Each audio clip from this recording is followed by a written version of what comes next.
ذہین عورت کو مرد اپنی بدترین دشمن سمجھتا ہے۔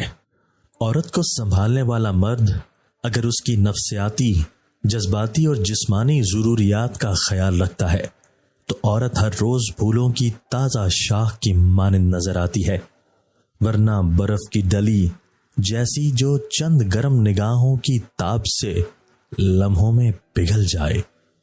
میں جانتا ہوں کہ محبت یہ نہیں کہ محبوب عیبوں کے بغیر ہو، محبت تو یہ ہے کہ محبوب عیبوں کے باوجود محبوب رہے۔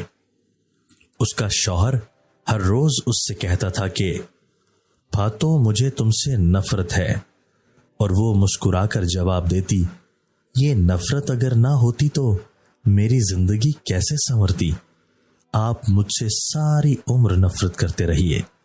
اگر یہ دنیا مصیبتوں سے بھری ہے، لیکن وہیں پر ان مصیبتوں کا مقابلہ کرنے والے کی ان گنت مثالیں بھی موجود ہیں۔ بطور انسان پیدا ہونا ہمارا اپنا انتخاب نہیں بلکہ قدرت کی عطا ہے، لیکن اپنے اندر انسانیت کو زندہ رکھنا ہمارا اپنا انتخاب ہے۔ تمہیں ہجر سے ڈر لگتا ہے اور مجھے ایسی ملاقات سے کہ محب اور محبوب روبرو ہوں اور پھر بھی ملاقات ادھوری رہ جائے۔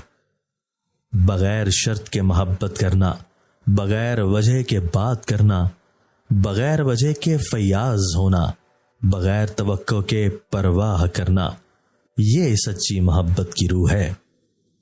محبت کے پاس ایک ایسی چال ہوتی ہے، اگر وہ چل جائے تو عورت 2 منٹ میں بھی مرد سے دور نہیں ہوگی، اور وہ ہے وقفاً باوقفاً اپنے جذبات کا اظہار کرنا۔ خود کو مضبوط کرنا کہاں آسان ہے، پتھر کھانے پڑتے ہیں۔